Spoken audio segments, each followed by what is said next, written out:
انگلیاں توڑنے والی دھمکیوں سے ڈرنے والے نہیں. پنجاب حکومت کا اصل نشانہ وفاقی حکومت ہے. سندھ کے سینئر وزیر اطلاعات شرجیل میمن کی وزیر اعلیٰ پنجاب پر شدید تنقید. کہا مریم نواز کا معافی مانگنا ہماری انا کا مسئلہ نہیں. پیپلز پارٹی کی آڑ میں وزیر اعظم کو ٹارگٹ کیا جا رہا ہے. پنجاب کی وفاق کے خلاف سازش کامیاب نہیں ہونے دیں گے. مریم نواز کا اسکرپٹ رائٹر ان کو گمراہ کر رہا ہے. نفرت اور لسانیت نہ پھیلائیں. شرجیل میمن نے پنجاب میں فوری بلدیاتی انتخابات کرانے کا مطالبہ کر دیا.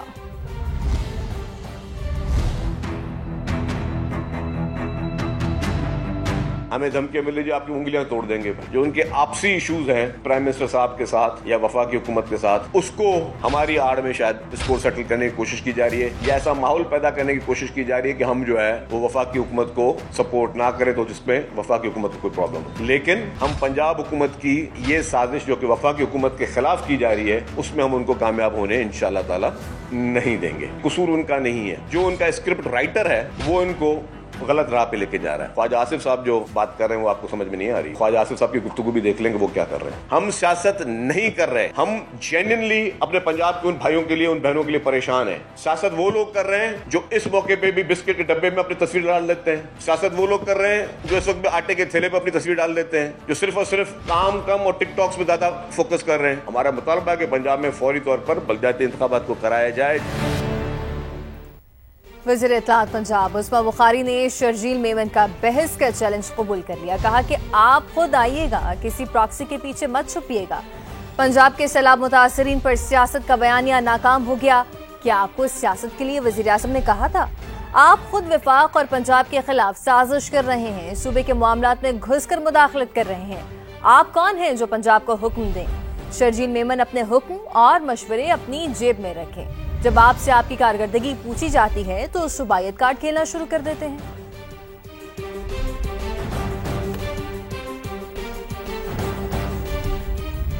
جے یو آئی رہنما مولانا عبدالغفور حیدری کہتے ہیں مریم نواز کے بیان میں ایسی کوئی غلط بات نہیں جس پر پیپلز پارٹی مشتعل ہو رہی ہے. جیالے خود اقتدار میں شریک ہیں, سندھ حکومت اور آئینی عہدے سنبھالے ہوئے ہیں. اگر پنجاب کی بات کی, لوگوں کو ریلیف دینے کی بات کی, تو یہ کوئی بری بات تو نہیں ہے میرے خیال میں. وہ نہ آئین کے خلاف ہے نہ کسی اصول کے خلاف ہے. پیپلز پارٹی والے بظاہر دکھاتے ہیں کہ جی حکومت تو ہم نہیں کر رہے, مسلم لیگ کر رہی ہے, لیکن صدر بھی ان کا, گورنرز بھی ان کے, بعض صوبے میں حکومتیں بھی ان کی, شراکت داری بھی ان کی, اور فنڈز بھی بلیک میل کر کے ان سے زیادہ وصول کرتے ہیں. پاکستان اور ملیشیا میں تعلقات کے نئے دور کا آغاز. دونوں ممالک تجارتی اور اقتصادی تعاون کے فروغ کے لیے پرعزم. وزیر اعظم شہباز شریف کچھ دیر میں کوالالمپور پہنچیں گے.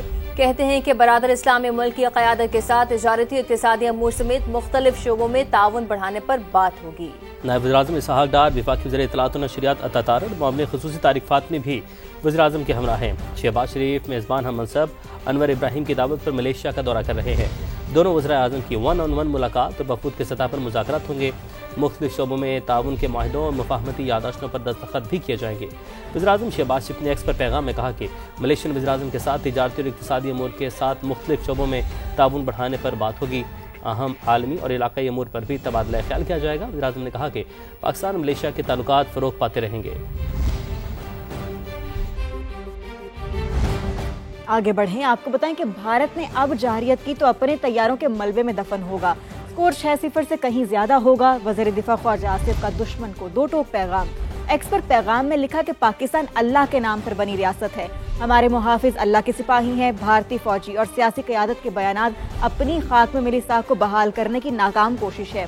مودی اور اس کا ٹولہ جس طرح اپنی ساکھ کھو بیٹھا, اس کا دباؤ لیڈرشپ کے بیانات سے ظاہر ہو رہا ہے. بدترین شکست کے بعد انڈیا میں عوامی رائے حکومت کے خلاف ہوئی.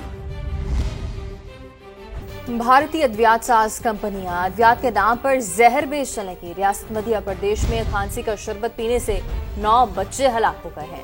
لیبارٹری جائزے کے مطابق شربت میں مضر صحت اجزاء پائے گئے ہیں. 6 ریاستوں میں 19 ادویات ساز کمپنیوں کے خلاف تحقیقات جاری ہیں. بھارت میں تیار ہونے والی ادویات اس سے پہلے بھی موت کا باعث بنتی رہی ہیں. 2022 میں افریقی ملک گیمبیا میں بھارت میں تیار کردہ شربت پینے سے 70 بچے جان سے گئے تھے. انڈونیشیا اور کئی دیگر ملکوں میں بھی بھارتی ادویات کے استعمال سے جانی نقصان ہوا تھا.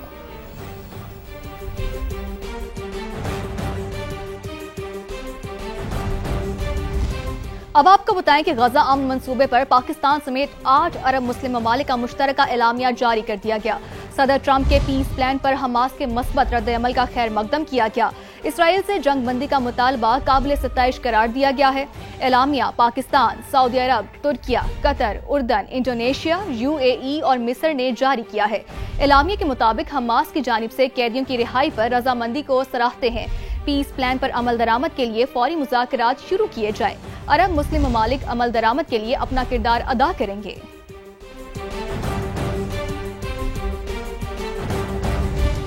حکومت پاکستان سابق سینیٹر مشتاق احمد سمیت گلوبل سمود فلوٹیلا پر سوار اپنے تمام شہریوں کی جلد اور باحفاظت واپسی کے لیے کوشاں ہے۔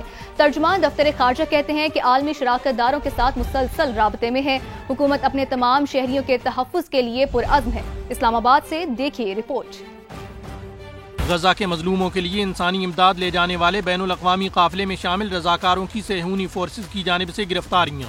دفتر خارجہ نے گلوبل سمود فلوٹیلا پر سوار پاکستانی شہریوں سے متعلق تفصیلات بتا دی۔ ترجمان دفتر خارجہ نے میڈیا کے سوالات پر جواب میں سابق سینیٹر مشتاق احمد کے اسرائیلی قابض افواج کی حراست میں ہونے کی تصدیق کی، البتہ یہ بھی بتایا کہ وہ محفوظ اور خیریت سے ہیں۔ ترجمان کے مطابق یہ اطلاع ایک دوست یورپی ملک کے سفارتی ذرائع سے موصول ہوئی۔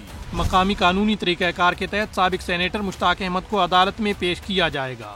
اگر ان کے خلاف ملک بدری کے احکامات جاری ہوئے تو حکومت پاکستان واپسی کا عمل ترجیحی بنیادوں پر مکمل کرے گی۔ ترجمان کے مطابق وزارت خارجہ نے پہلے مرحلے میں امدادی بحری جہاز سے اترنے والے پاکستانیوں کی محفوظ واپسی ممکن بنائی۔ پاکستان نے اس کے لیے تعاون فراہم کرنے والے تمام برادر ممالک کا شکریہ بھی ادا کیا۔ توقع ہے کہ باقی پاکستانیوں کی واپسی کا عمل آئندہ چند روز میں مکمل ہو جائے گا۔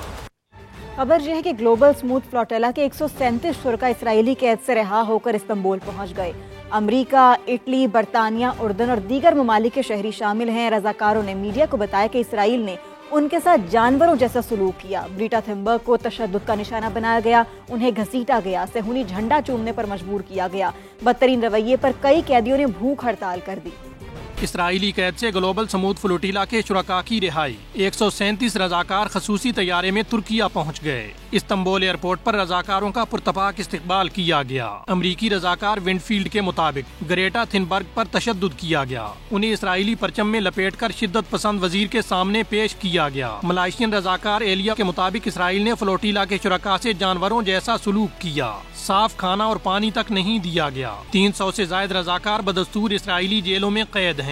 سابق سینیٹر مشتاق احمد خان کو بھی ابھی تک رہا نہیں کیا گیا۔ اسرائیلی حکام کے بدترین سلوک پر کئی رضاکاروں نے بھوک ہڑتال کر دی۔ اتر اٹلی سے 10 کشتیوں پر مشتمل ایک اور فلوٹیلا غزہ کی جانب روانہ ہو گیا۔ غزہ میں قیام امن اور قیدیوں کے تبادلے کے معاملات طے کرنے کے لیے مذاکرات آج مصر میں ہو رہے ہیں۔ برطانوی میڈیا کے مطابق بات چیت میں حماس، اسرائیل، قطر، امریکہ، مصر اور ترکی کے وفود شریک ہوں گے۔ مذاکرات میں ڈونلڈ ٹرمپ کے مجوزہ منصوبے کے پہلے مرحلے پر عمل درآمد کے طریقہ کار طے پانے کا امکان ہے۔ انخلا کے نقشے اور قیدیوں کی فہرست کا بھی جائزہ لیا جائے گا۔ رپورٹ کے مطابق قیدیوں کی رہائی کے لیے 3 دن کی ڈیڈ لائن میں توسیع دی جا سکتی ہے۔